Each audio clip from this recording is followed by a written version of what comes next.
What wondrous love is this, oh my soul, oh my soul. What wondrous love is this, oh my soul. What wondrous love is this that caused the Lord of bliss to bear the dreadful curse for my soul, for my soul, to bear the dreadful curse for my soul.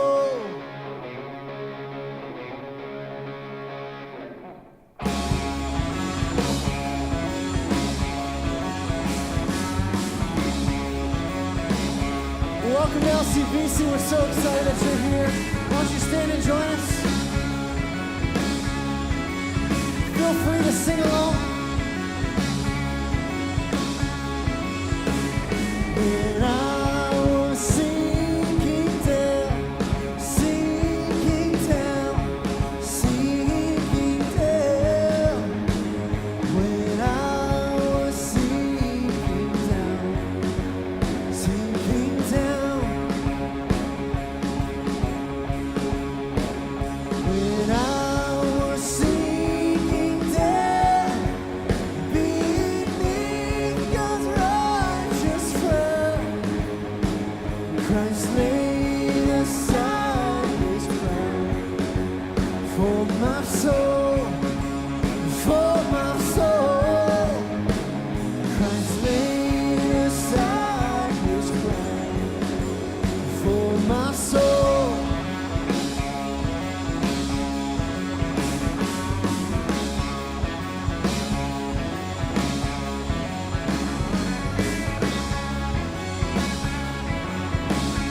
To God and to the Lamb. Let's sing this together.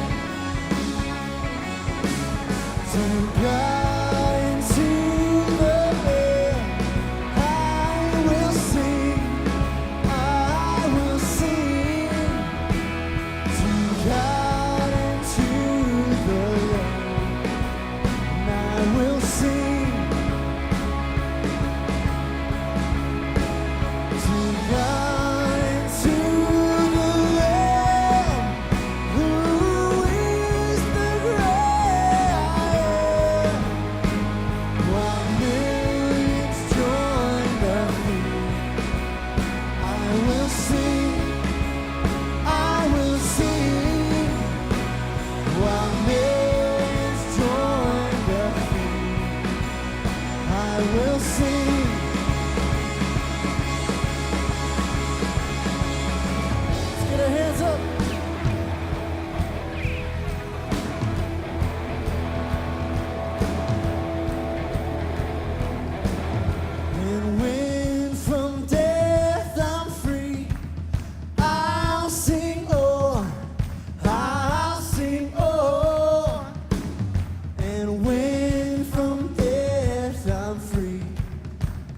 I'll sing on,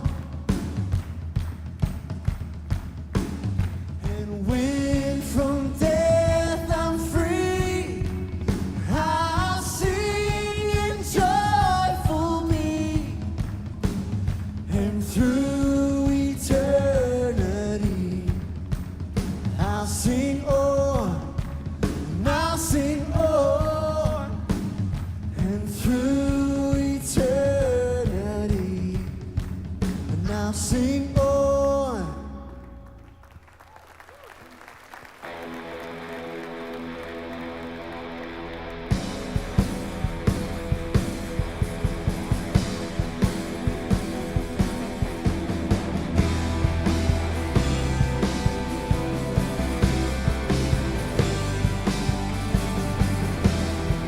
Let's declare this together this morning. Come on.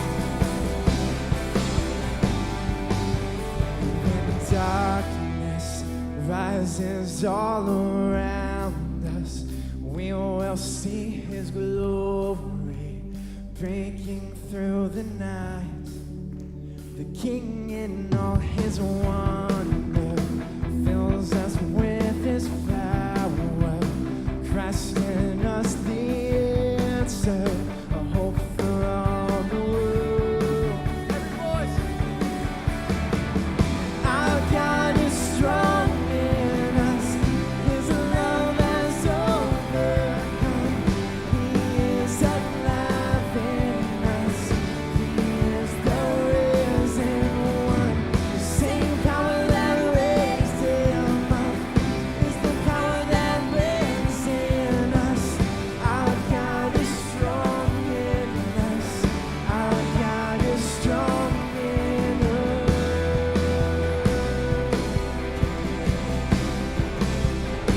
He is strong in us.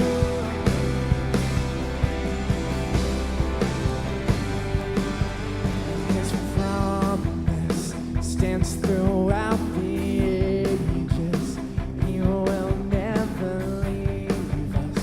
We are not alone. He is greater than our weakness. He is strong to save us. We will stand victorious. A hope for all the world. Do we believe it? Come on. Our God is strong in us. His love has overcome.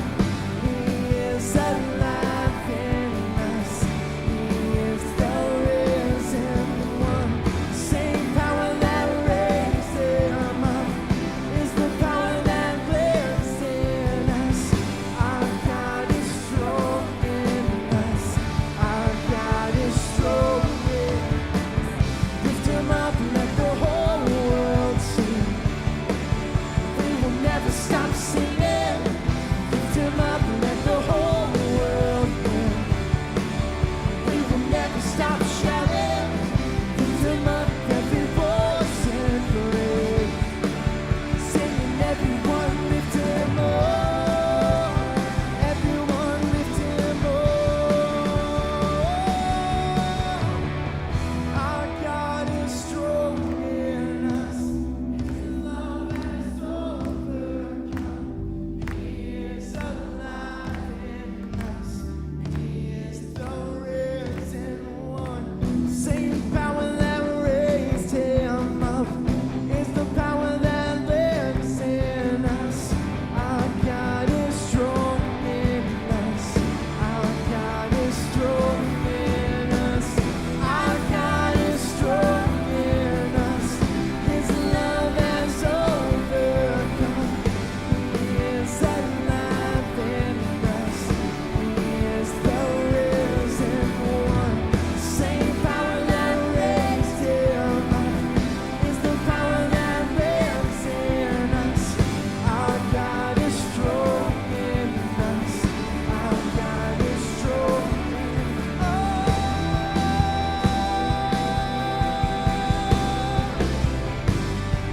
Strong in us.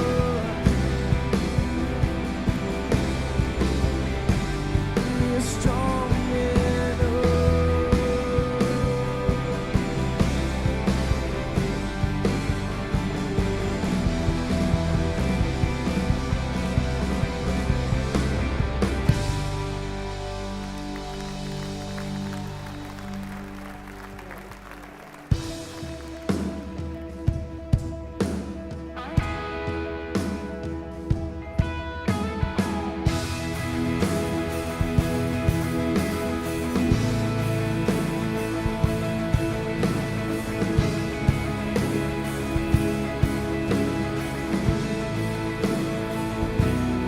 By the Father,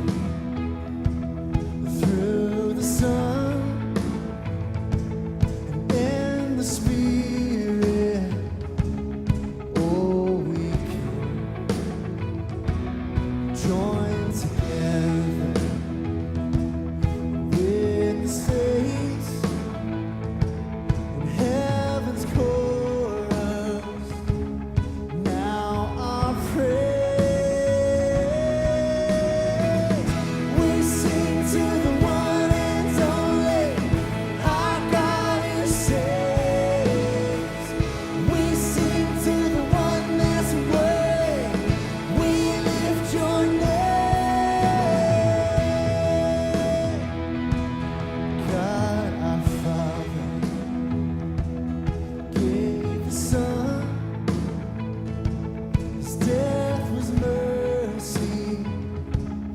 death is through. Resurrected, Christ proclaimed, sin defeated by his name. We sing to the one and only, our God who saves. We sing to the one that's worthy. We lift your name. We sing to the one that's worthy, our God who saves. We sing to the one that's worthy. We lift your name.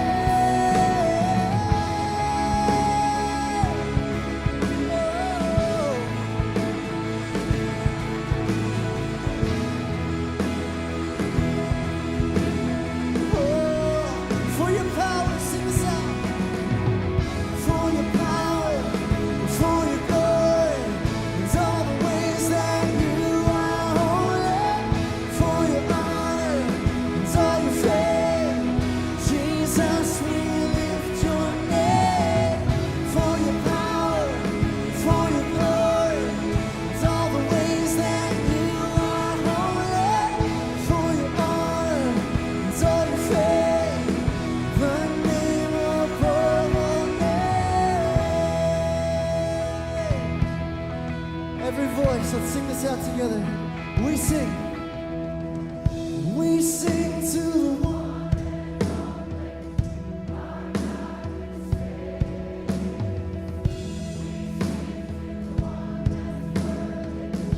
We lift your name. We sing to the one and only, our God who saves. We sing to the one that's worthy. We lift your name.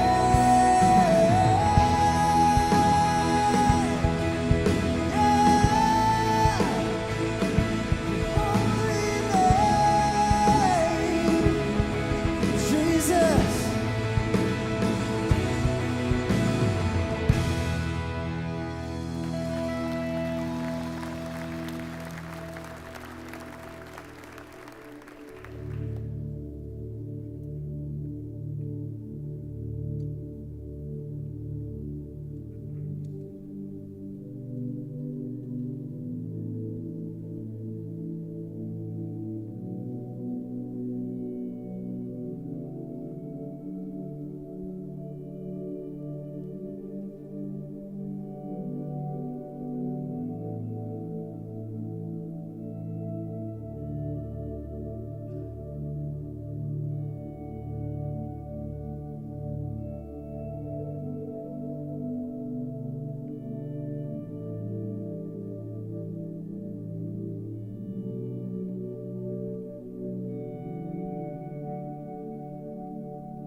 You were the Word at the beginning, one with God the Lord Most High.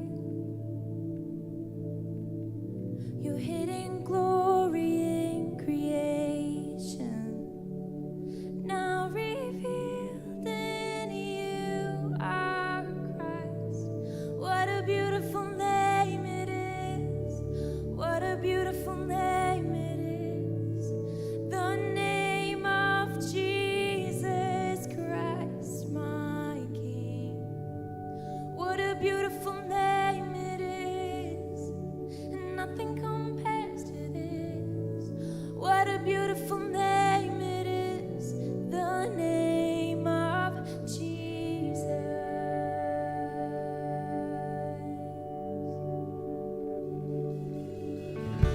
You didn't want heaven without us. So Jesus, you brought heaven down.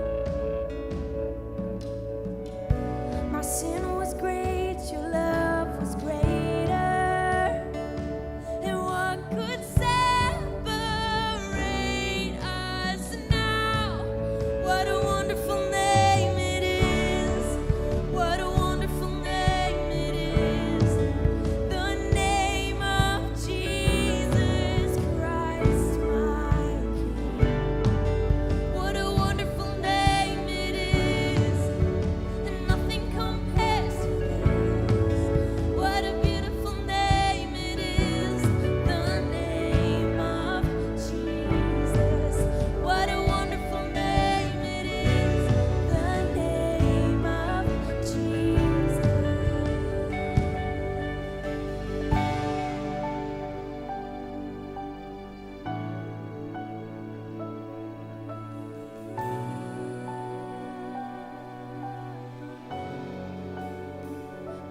to sing of your name, Lord, of how good you are.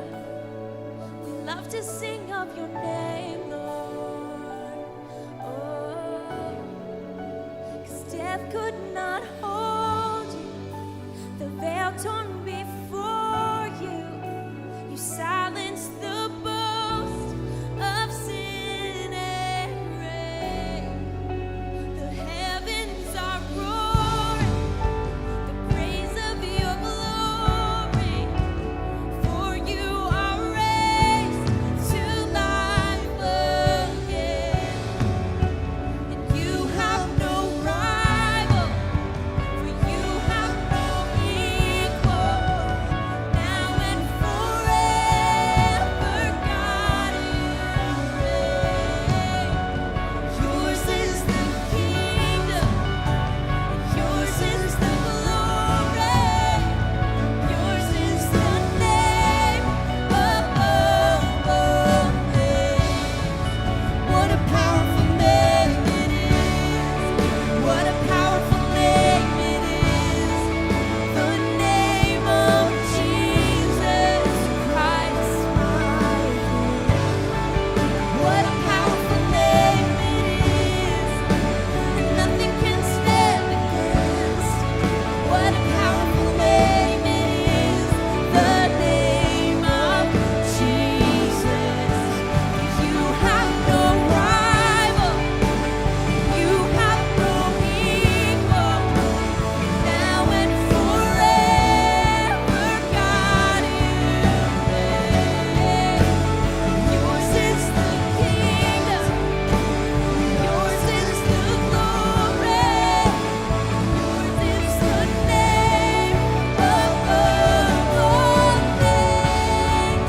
What a powerful name it is! What a powerful name it is! The name of Jesus Christ, my King. What a powerful name it is, and nothing can stand against. What a powerful name it is, the name of Jesus. What a powerful name it is, the name of Jesus. What a powerful name it is, the name of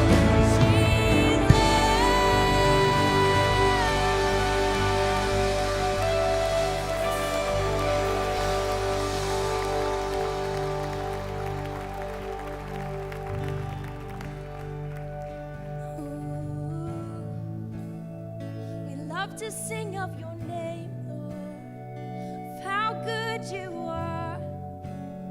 You're so good to us.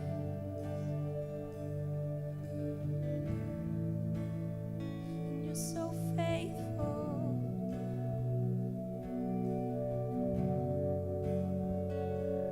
Thank you, Lord.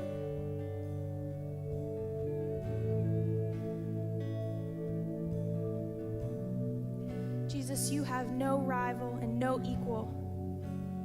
And yours is the name above every single other name. We stand here so thankful today that you love us, that you meet us exactly where we're at. And Lord, we say forgive us of the idols that we put above you. Sometimes we get lost in the busyness, and sometimes we can make an idol out of our money or our phones or whatever it is for us, God. We say we're sorry for making that an idol above your name. Yours is the only name worth worshiping. We're so thankful to be standing here, singing the praises of your name together. Jesus, we want to be more like you. Would you teach us what it means to be more like you today? Thank you for all that you've done for us. It's in your powerful name that we pray all of this. Amen. Well, it was incredible singing with you guys today. My name is Emily. Would you turn to someone in the seats around you, just welcome each other, get each other's name, then go ahead and grab a seat.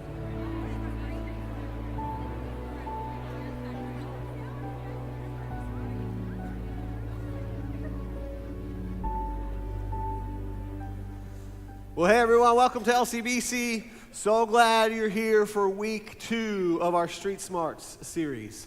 Hey, you may not have known this, but this past week, the past few days, here at the Manheim campus, we hosted over 1,400 leaders for the Global Leadership Summit. And man, it was just an incredible, let's clap for that. Yeah, thank you, yeah. Incredible experience.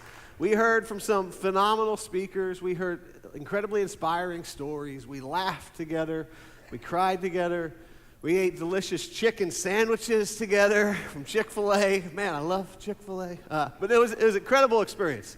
Incredible. And what I think I loved most is it was all geared towards our growth as individuals and leaders. And I walked away from that experience just being so grateful that we are a part of a church that values growth. We are a part of a church that values your growth, that values my growth, that we invest in it.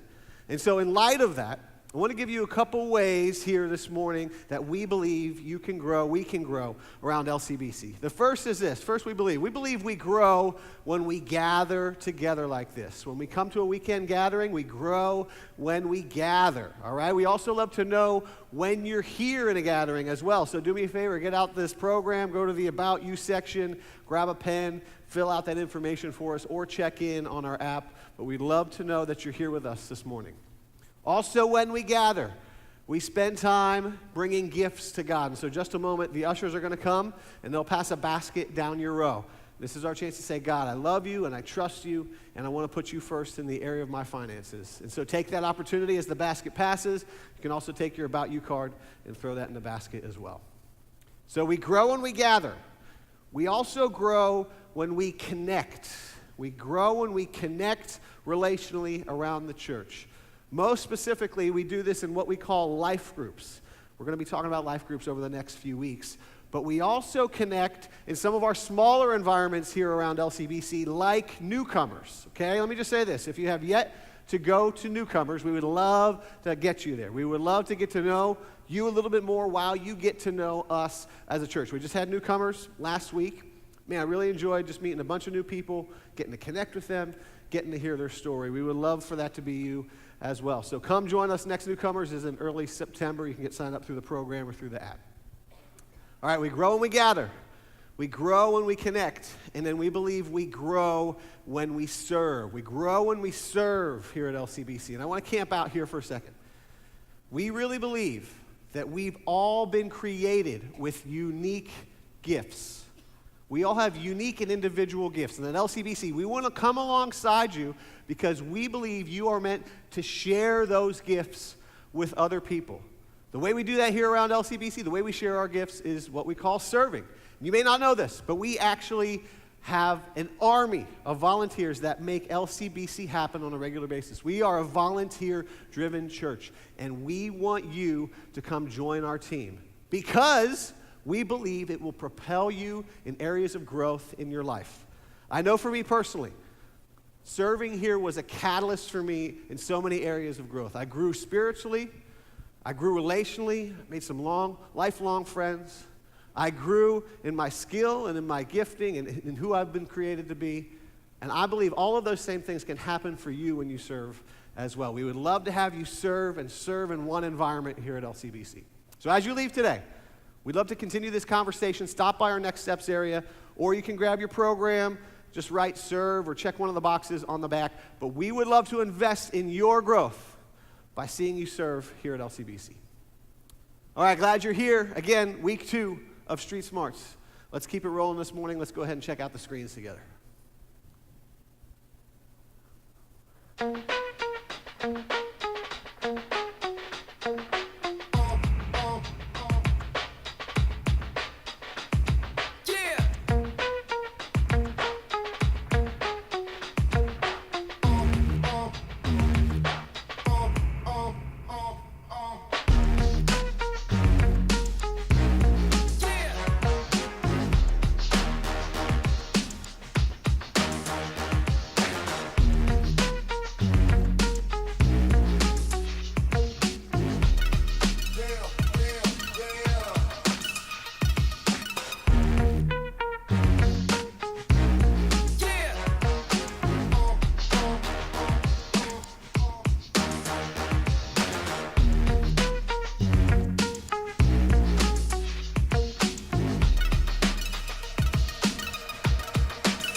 Well, so glad you guys are here with us for week 2 of Street Smarts. And if you're kind of wondering what Street Smarts is all about, the technical definition of Street Smarts is it's that knowledge and experience that we all need in order to navigate the challenges out there, right? Out in the world around us. And I just want to, before I kind of jump into today's topic and some things we're going to be talking about, I actually just want to take a quick time out and address some things that have been happening. In particular, as far as Street Smarts go, this is all about wisdom. And I think we would all agree that in light of the events, in Charlottesville and some of the climate that has just been pervasive in our country, really in the recent months, this is a moment, not only do we need personal wisdom, we need as a nation a lot of wisdom right now to navigate forward, to figure out how we can move forward together. And I can't think, obviously when we were planning this series, we didn't know about the events that were gonna be happening in Charlottesville, but at the same time, I think it's fitting that we're talking about this idea of wisdom. And if you're new here, let me just tell you a few things that we believe. One of the things that Christians believe is that every single person that you have ever locked eyes with is created in the image of God. Every person. One of the things that Christians believe is that every single person in this world who has ever taken a breath is someone that Jesus Christ willingly, voluntarily gave his life for, died for. And because of that, we hold intrinsic value and we affirm the intrinsic value of every person who walks on this earth. And that's why racism and bigotry and hate in any form are a repulsive sin that as Christians we have to stand against. And so I want you to know that, and sometimes it can feel overwhelming, like, well, what am I supposed to do, and how as Christians do we respond to this? And here's what I would suggest. My suggestion would be this: find someone this week who's different than you, different in any way. Just find someone who's different than you, and ask the question, what would love lead me to do for that person? And find a way to just affirm the intrinsic value of that person who's different than you. Let's start there. Let's just start with love as the starting point, right? And see what we can do as far as our part goes. The reality is we just need wisdom. These are difficult times as a country. There's difficult times, for some of us personally. And so not only do we need wisdom when it comes to, sort of communal levels and a national level, but we just need personal wisdom as well, don't we? Right? And we need to develop some street smarts. And one of the things we unpacked last week at a personal level is that wisdom is not something you just drift into. Wisdom is something you have to go looking for. We have to look for wisdom. How many of you guys remember your first car? You guys remember your first car? How many of you are still driving your first car 20 years later, right? All right, my first car was a 1983 Buick Regal. Tell me that is not bad. Look at that, white wall tires and some vinyl thing on the top. I don't know what that is. That car was 37 feet long and it had 2 doors. They don't make them like this anymore. I love this thing. The inside was even better. And when you're a teenager or whatever, you love music. And so here, let me tell you about the music set up inside. This thing had an 8-track player. How many of you guys know what an 8-track player is? Look around. Those are all people over 40 right now. See them? Let me tell you what an 8-track player is if you don't know. It's this mechanism. It's got this slot, and you take this 8-track that is the size of a small brick, and it carries 3 or 4 songs, and you shove them in, and it puts out the worst quality music you've ever heard in your life. I had a John Denver and a Meatloaf 8-track. That was the soundtrack to my high school. It was bad, guys. Now, here's the thing. One day I decided, I'm like, okay, I'm done with the 8-track. I've had enough Meatloaf, right? I would do anything for love. I'd do anything to get this 8-track out of my car. And so here's what I decided to do. I was like, I'm gonna upgrade. And so I decided to upgrade to a brand new state-of-the-art tape deck. And I put that cassette tape deck in, and it had 2 knobs. Now, if you were around back then, you know what the 2 knobs were for. One knob was for volume. The other knob was for what? Tuning, to find radio stations, right? You remember these days when you actually had to work with technology? It was exhausting. Right? You had to move your arm and turn. And so you'd sit there and you would move that dial millimeter at a time because you'd hear all this static, shh. And then you begin to move it and you'd pick up this semblance of voices or this semblance of music, and you'd be like, oh, and you keep moving it, sometimes like a millimeter at a time, and then finally you dial it in and you'd hear it. What would happen though is this, you dial it in, you're getting this good signal, and then you'd keep driving 20 minutes down the road or whatever, and you're singing along or your mind goes somewhere else, and all of a sudden you realize they're static again. And you'd have to retune. You have to find it, right? You'd have to readjust and retune. Sometimes you'd go in a valley or you'd go under a bridge and you'd have to retune. Let me tell you what the premise of this whole Street Smart series is. It's this, that there is a lot of static in our lives. In other words, there are a lot of decisions we have to navigate. Every single one of us, we've got challenges, we've got decisions that we've got to navigate. What should we do after we graduate from college? What job should we take? What do I do about this situation I'm going through with my spouse right now? How do I be a better parent? What does this look like to deal with this with my neighbor right now? We got a lot of decisions. And every now and then it feels like there's a lot of different voices coming at us, speaking into our decisions, telling us, well, this is what you should do. Have you ever thought about this? Maybe you should consider this. And after a while, it can all start to sound like a bunch of static. And every now and then we sit there and we just go, man, I just need a clear signal. I just need some wisdom. I just need to know what to do. I just need some wisdom. You know what's real cool?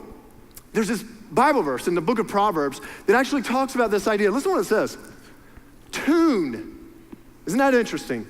Tune your ears to wisdom and concentrate on understanding. Man, I love that. Because, see, the idea is that wisdom is something we have to tune our ears to. It's something we have to listen for. It's something we have to look for. The wisdom is something we have to keep readjusting to try to find that clear signal. And the reality is that God has wisdom for us, that God has something for us, that God has a clear signal, but we have to tune our ears to that wisdom that God has for us to live life at its best. This is a series all about how to tune our ears to wisdom. In order to do that better, as David, if you were here last week, you heard David lay out that challenge, and I just want to reiterate it. We're actually camping out in the book of Proverbs. It's a book in the Bible that's pretty much exclusively dedicated to the subject and the topic of wisdom. And so what we're doing, it's actually real cool. We're kind of taking the weekend stuff further by, just committing to reading one chapter of Proverbs a day through the month of August. And it works out really nice because there's 31 chapters in Proverbs and there's 31 days in August. So the challenge that David laid out, and I'm going to just put out there again, is read the chapter of Proverbs every day that corresponds with the date. So on August 11th, read Proverbs 11. August 12th, read Proverbs 12. August 13th, read Proverbs 13, and on and on. And if you haven't jumped in yet and you want to jump in, don't worry about going back to Proverbs 1. You might get discouraged and be like, I can't read 13 chapters or whatever. Just jump in right today. And see what happens if we begin to tune our ears to wisdom, because we all need some street smarts. We all need to tune our ears to wisdom and find out. And here's what I want to talk about today. What I want to talk about today, I actually want to talk about the subject that the book of Proverbs talks about. Other than the subject of wisdom, other than the topic of wisdom, there's one topic that is mentioned more times than any other topic. One subject that's brought up more times than any other subject. You know what it is? It's our words. It's how we speak. It's how we speak to and about each other. You can't camp out in the book of Proverbs. You can't say, God, we want to tune our ears to wisdom and not have to address our words. So I just want to look at that. I want to start by looking at one particular proverb that kind of sets the stage. It's Proverbs chapter 18, verse 21. And if you don't have a Bible, that's no sweat. There's some of the seats around you, so go ahead and turn there. Go on your mobile device, do whatever you need to do. I want you to see this. This one proverb sets the stage for why we have to talk about this and why we have to get some street smarts when it comes to the way we speak. So look at Proverbs chapter 18, verse 21. Pretty simple. It says, the tongue, our speech, our words, it's the tongue. The tongue can bring death or life. Those who love to talk will reap the consequences. In other words, the more words you use, the more, the chances are they're going to land in one of those two categories. And you think about the categories that Solomon, who wrote this, these two categories of where our words tend to land. You think about this. He says our words have the power of life, the power of death. Either one of those. In other words, this is a really sort of overstated, sort of strongest way possible for Solomon to say that our words matter. What we say and how we use our words matters deeply. In other words, there are no inconsequential words. That they can either land in one of these two camps. Our words carry the power of life or they carry the power of death. That our words can build someone up or our words can tear someone down. That our words can encourage or our words can discourage. That our words can bring someone to more life or our words can drain them of life. And you know this is true because you've been on the receiving end of both sets of those categories. We've all been on the receiving end of those. We've all had words spoken to us that brought us life. We've all had words spoken to us that drain the life from us. We've been there. I mean, you think about it for a second. We cling to life-giving words, don't we? You know those words that are spoken to us that make our heart beat a little bit faster, that give us hope. We cling to those kinds of words. When I was actually preparing for this weekend, I was going through my phone and I was, deleting some things and trying to clear up some space on my phone or whatever. And I was looking at my voicemails and I noticed something in my voicemails that I had archived and saved. And I took a picture of it because I wanted you to see it. These are all voicemails from my dad, Ron Mitchell. And I noticed that the one I have saved, like the earliest one, is from 2013. And I still have that saved. And the reason why I have all of these voicemails saved is if you were to go through them, they are all random moments that my dad called me and just spoke life into me. Many of those voicemails are just my dad saying, Jace, I just want you to know how proud I am of you. Jace, I just want you to know I got wind of that thing that you did and I am so honored to be your dad. Jace, I just want you to know, I know that you're working on this right now. You can do this, man, keep going. And I kept every single one. We will not fight about a lot, but you try to get in my phone and erase these, we're fighting. I'm clinging to these. I walked into my daughter Sienna's room the other day. She's 11. I don't know why. She's in this nesting phase. I don't know what happened when she turned 11. She wants to rearrange her room every 4 daase. And so she's rearranged her room. I walked in, it was rearranged again. Her desk is completely rearranged. And I noticed on her desk, she's got 1 million pictures now hanging up. But right in the middle of all those pictures is this little note. And this note is a note that I wrote her one day right before I went to work. And I just left it for her and it just says, Sienna, I just think you're the most beautiful girl out there. And I just want you to know I love you and I'm so proud to be your dad. I don't even remember writing that note. I don't. But she has it pinned up on her desk in the middle of everything else. Why? If you've ever been the recipient of life-giving words, you know why, don't you? Because we cling to them. Because that 3,000-year-old proverb that Solomon wrote is just as true today. That words can bring life. Words like you're beautiful. Words like I can't imagine being married to anyone better than you. Words like I'm so proud of you, son. Words like, man, you can do this. Words like our team at work is better because you are a part of it. You crushed it on that project. Way to go. They bring life and we cling to them. And on the other side, come on. We know this. We've all experienced words that drained us as well. And some of us, like tapes that play over and over and over and over again in our head, we can go back almost to the moment we can remember when someone robbed life from us because of the words that they spoke. There's no way you'll ever be able to. You're such an idiot. I'm so disappointed in you. And I don't know what it is for you, but you know. And it just drains us, and we hold on to those. That's because words are not inconsequential. They matter deeply. They carry with them the power of life and death. We can build someone or we can tear them down. And while we do not have any control over the words that have been spoken to us, we have total control over the words that we speak to others. And so the bottom line today, and kind of the big idea, principle today, sort of premise of everything is this. If our words have the power of life and death, if that's true, and I'm sitting there talking, I'm seeing a bunch of heads nodding, like we know that, intrinsically we know that's true. And if that's true, if our words truly have the power of life and death, then the wisest thing we can do is to allow God to speak into how we speak.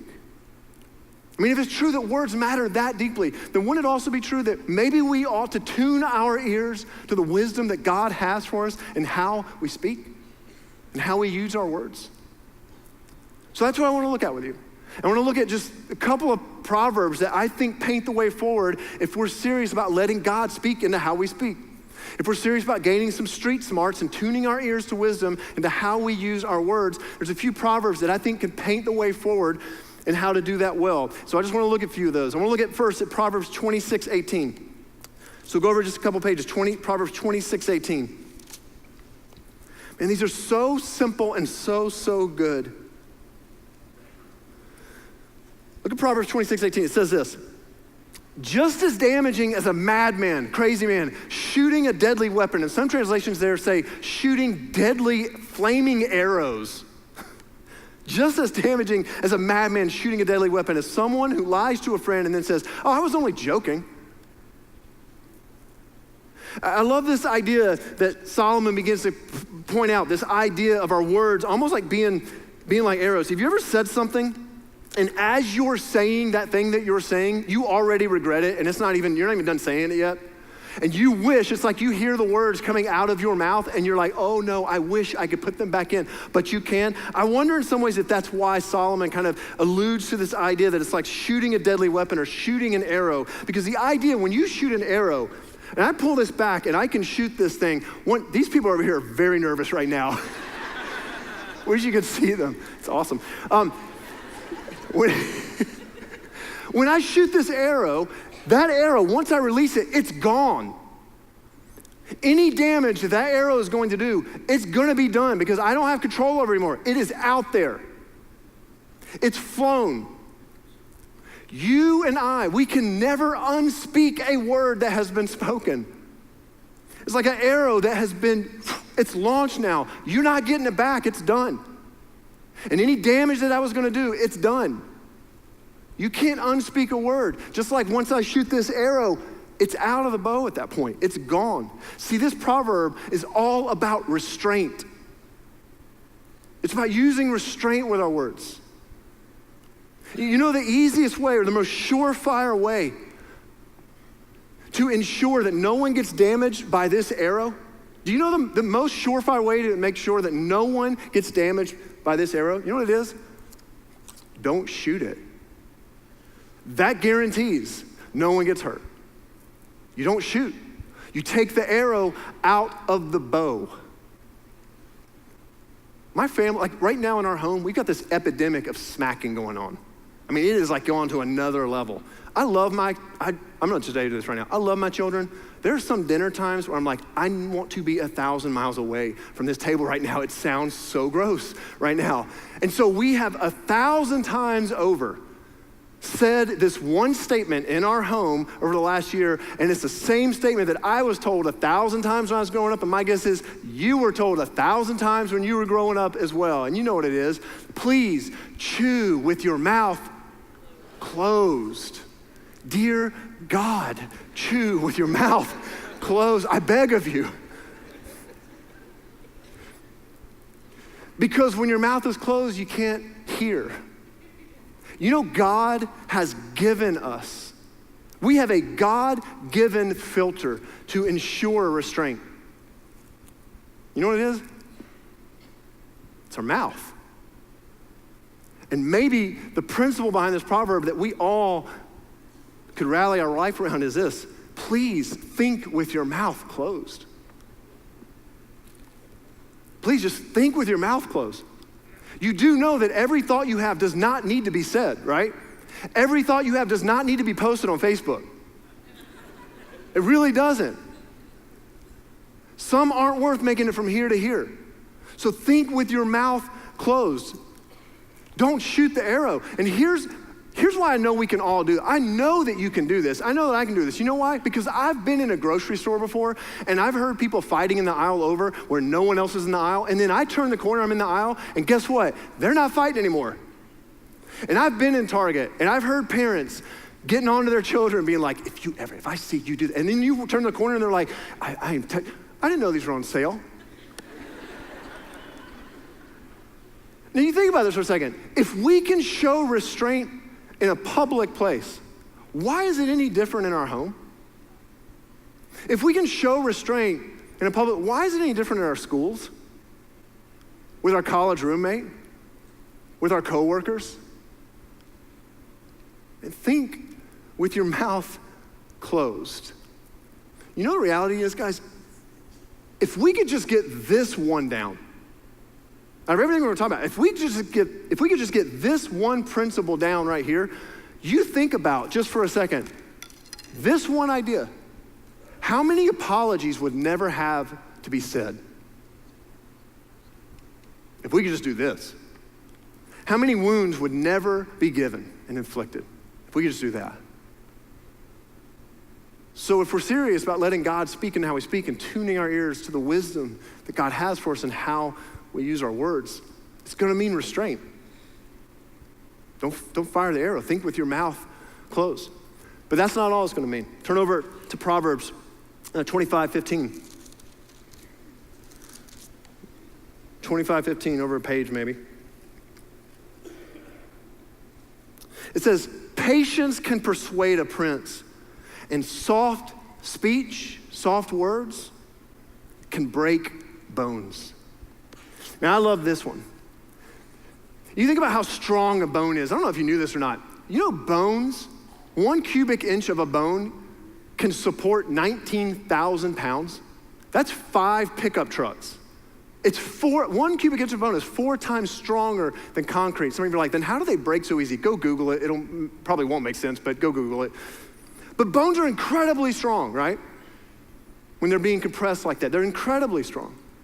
And in the ancient world, when the writers, when Solomon's talking about can break bones, they also use that almost as a metaphor to talk about someone's spirit or someone's resistance, almost like a hardened resistance to new ideas or a hardened resistance to other people around them. You ever run into someone and you didn't even know them really, but you're just like, man, they just kind of had a hard edge to them. They just kind of, I don't know, they had walls up. We use language like that, like they had some walls up. That's kind of that idea that like your bones are strong. Like, I don't want to hear it. And what Solomon is saying here, he's saying that when you go to someone in the right tone, soft speech, man, that has a powerful effect at breaking down walls. That when we pay attention to the tone that we use, that can break down resistance. That can suddenly make the ideas that we want to communicate hearable to the one that we're trying to communicate those words to. This is all about tone. This proverb is all about the tone in which we use our words. And that sometimes it's the tone in which we use that can either bring life or bring death. It's not just the words themselves. The words are arbitrary. It's the tone in which we say them that determines which side they land on. In other words, here's kind of a principle from it. The right thing said the wrong way makes it the wrong thing. We're tracking the right thing, like something that you legitimately need to say. But if it's said in the wrong tone, the wrong way, it all of a sudden makes that right thing the wrong thing because you said it in the wrong tone. Can you hear the difference between these two things? Hey, do you need any help? And do you need any help? It's the same exact words, but they're saying two completely different things.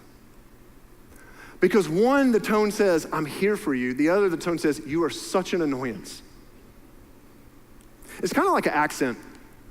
I was, several years ago, I was down in Alabama with my family, and I was having to transport this thing back up I had to transport something from Alabama up here to home in Pennsylvania.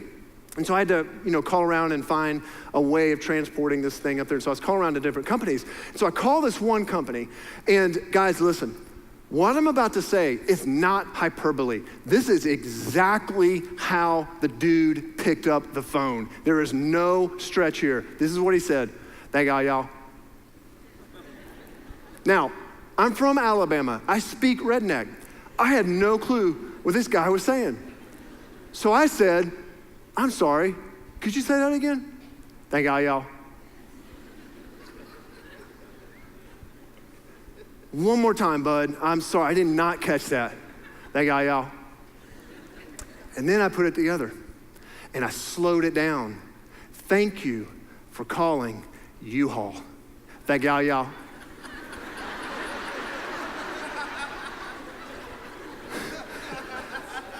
And I said, yeah. So,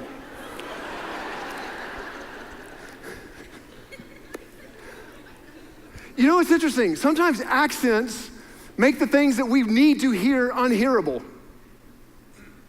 There's something we actually need to hear, but all of a sudden you can't understand. It's like they're unhearable words now because of the accent. We all speak with accents. And I'm not talking about geographic. I'm not talking about southern, northern, west, whatever. I'm not talking about that.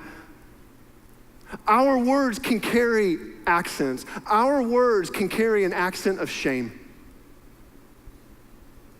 Our words can carry an accent of contempt. Our words can carry an accent of annoyance. Our words can carry an accent of judgmentalism, of apathy. And the person on the receiving end, there may be things we need to say, but the accent has all of a sudden made those words unhearable. See, at some point, part of tuning our ears to wisdom and how we speak, it means that we have to own not only the words that we speak and say, but also how we say those words and the tone in which we say those words, that we are responsible for that. And to speak in an accent that doesn't cloud what we want to say. So if we're serious about tuning our ears to wisdom and gaining some street smarts in the way that we speak and the words that we use, we're gonna have to exercise restraint and think with our mouth closed. We're also gonna have to guard our tone and make sure that our tone makes our words hearable. But there's one last thing I wanna look at. Proverbs 15:23. Go over to the left just a little bit. Proverbs 15:23.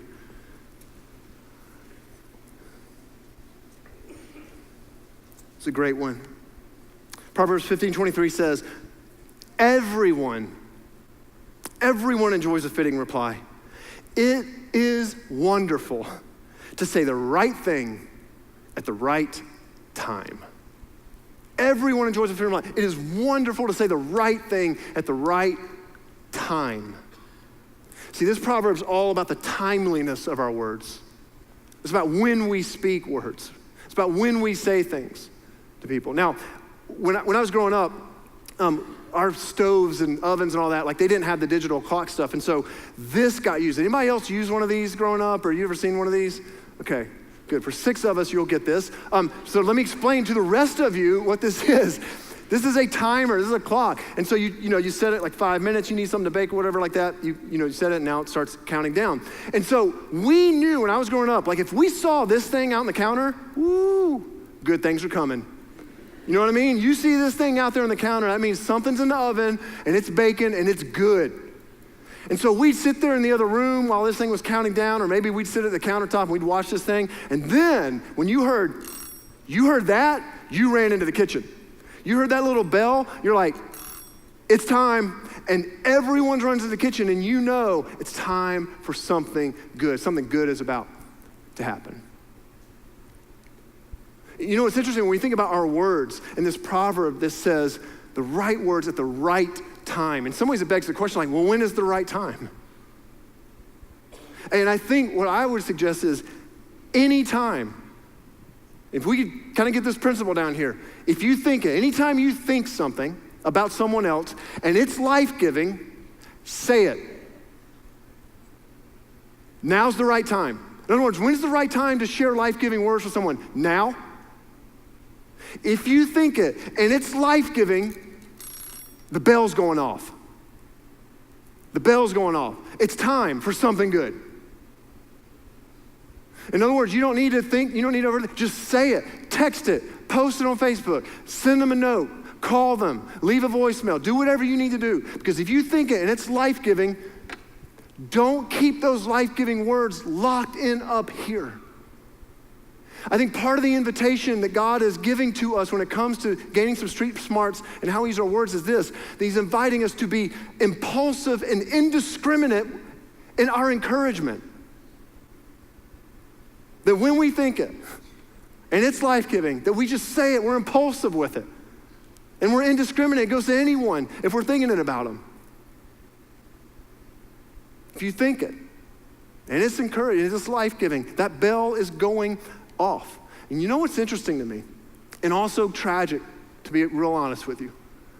You know the one time in someone's life, the one event that we tend to keep all those life-giving words that we've had locked up here that we've wanted to say, but we just never got around to it. You know the one event that we tend to let those out finally in someone else's life? It's at their funeral. And you already know the problem with that. It's the person who needed to hear it most will never have that opportunity to hear it. So why would we wait? And parents, let me talk to a couple of groups of you here about this, and let me just start with parents. Parents, listen. Your children have an insatiable appetite for you to feed them with life-giving words. And they're looking for life-giving words to come from you. And they are word hungry. And you have been given a sacred, God-given responsibility to speak life into your children. And I'm not trying to scare you, but I am kind of trying to scare you. That if they don't hear those life-giving words from you, they will go to look for them from someone else. Because it's in them. Because we all have that desire for life-giving words. They're going to go look for it somewhere else. And the people that they go to look for may not have their best interests at heart. We got to get this one right, parents. Spouses, your spouse, if you're married, your spouse has a hunger to hear life-giving words from you. If you're part of a team at work, you've got employees, you've got bosses, you've got managers, doesn't matter. Your coworkers have a hunger for life-giving words. And you can speak life into them. Your teammates, your classmates at school have a hunger for life-giving words. And you can speak life into them if you think it. And it's life-giving. Say it. That bell's going off. It's time for something good. Guys, listen. Can you imagine? Let me just think about it for a second. Can you imagine how our relationships would thrive and flourish if we would tune our ears to the wisdom that God wants to give us, the street smarts he wants to impart on us when it comes to how we speak? Can you imagine if we tuned our ears to this wisdom, how our relationships around us would thrive? Because they'd be coming to life because of how we're speaking. Can you imagine how relationships would look if we just made the choice to show some restraint and we thought with our mouth closed every now and then? And we paid as much attention to the tone in which we're saying our words as to the words themselves? And if we were impulsive and indiscriminate with our encouragement, and the people around us would come to life. So here's what I want to invite you to do. Here's the response today. And it's really simple, but it's going to be something that we don't normally do. I don't normally ask you to do. I'm going to actually ask you to write something right now. I'm going to ask you to write something. So what I want you to do is, on all of our campuses, in your programs, if you got a program, pull out the little notes section. If you don't have a program, pull out your phone, your mobile device, and open up your notes app. I want everybody to just write something. Just find something to write with. There's pens around you as well if you need a pen. Okay, wait for you to pull that out. Because this is so important. Right? I mean, if it's true that words have the power of life and death, we gotta figure this out. We gotta figure this out. Here's what I'm asking you to do. On that program you have, and so if you got the program that's already like this, if you need to do this in your notes app, you can just write life and then put some words of death. But here's what I want you to do. I want you to think right now about 2 words or 2 phrases or sentences, whatever. It doesn't matter, but just two things that you can say that you know will bring life to someone around you. It can be a word, it can be a phrase, it can be a statement, it can be you're beautiful, it can be I can't imagine being married to anyone other than you, it can be I'm so proud of you, it can be great job, it can be I believe in you, whatever it is. Two words, statements, or phrases that you know, if you say these things, it's gonna breathe a little life into someone. It's gonna be encouraging. I just want you to write those down. 2 things. Be simple, mega simple. 2 things. On the other side, I want you to do the same thing, except this time I want you to write down 2 phrases, words, or ideas, sentences, that you tend to say. Maybe it's that you tend to say, actually, that you know rob and drain the life of people who would be on the receiving end of those words. For some of us, that might be something, it might be our favorite put down. Moron. We know, it's our fallback. For some of us, it might be actually a statement that you know when it's said, like, whatever. But it's like, that's your thing. You say it all the time, but you know that creates, it's condescending or wherever it might be. So I want you to write down 2 ideas, 2 words, 2 phrases that you know drain life from people who hear them. And what I'm gonna ask you to do is this. It's actually pretty simple. I'm gonna ask you by the end of the day today, just worry about till midnight tonight. That's it, just get to midnight tonight. By the end of today, I want you to do 2 things with this. 1, I want you to say both of those life-giving phrases. Just say them. It can be to the same person, it can be to 2 different people, it can be to a bunch of different people, but you said those 2 phrases to someone. You got them out of your head and out there, okay? By the end of the day. Also, by the end of the day, I wanna challenge you that you make it till midnight tonight and you eradicate those phrases you wrote on the desk side, you fire them, you kick them out of the house, you eradicate them from your vocabulary for the next few hours until midnight hits. You commit yourself, I will not say these things. There may be other words that I'll say, not these for now. That's okay, start there. Because then what I'm gonna ask you to do is tomorrow, I want you to hold this list by you. Make it close to you, put it on a reminder on your phone, whatever you need to do. And tomorrow, start over. And choose tomorrow, by the end of the day, I'm gonna say these 2 things I wrote to someone and make that a commitment. And by the end of the day, I'm committing myself that I will not say, I'm eradicating these from my vocabulary. And here's what I think is gonna happen. If we do that again tomorrow, and then maybe even the next day, and we continue to make a pattern of this, all of a sudden, I think what will happen is the list on this side will keep growing because these that you wrote down today just become commonplace. And I also think the list on this side might keep growing. And over time, maybe we find ourselves that a disproportionate amount of our words lands here. And wouldn't that be a great thing? Wouldn't that be great? Let me pray for us.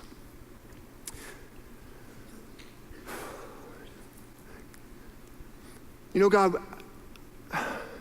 I'm just so thankful that it really is better to follow you. It just is. Even when we consider this, as we tune our ears to wisdom in the way that we speak, as we allow you to speak into how we speak, as we get some street smarts in how we use our words, this is just better. It's just better to show restraint. It's just better to watch the tone in which we use our words. It's just better to be impulsive with our encouragement. It's a better way of living. Thank you for inviting us into a better way of living. God, I pray this week that as we go from here, that we would have a disproportionate amount of words on that life-giving side than we would over on the other. I pray that we would be a group of people here who would be committed to speaking life into the people around us. And as that happens, God, I pray that not only would the people around us come to life in new ways, but I pray that we would come to life in new ways as well because we have tuned our ears to wisdom when it comes to how we use our words. Thank you. Thank you for your love for us and for your care for us. And thank you, Jesus, for giving us all the power we need to live out the wisdom that you've given us. We pray this all in your name, Jesus. Amen. Go live with life-giving words this week. We'll see you next week for week 3 of Street Smarts.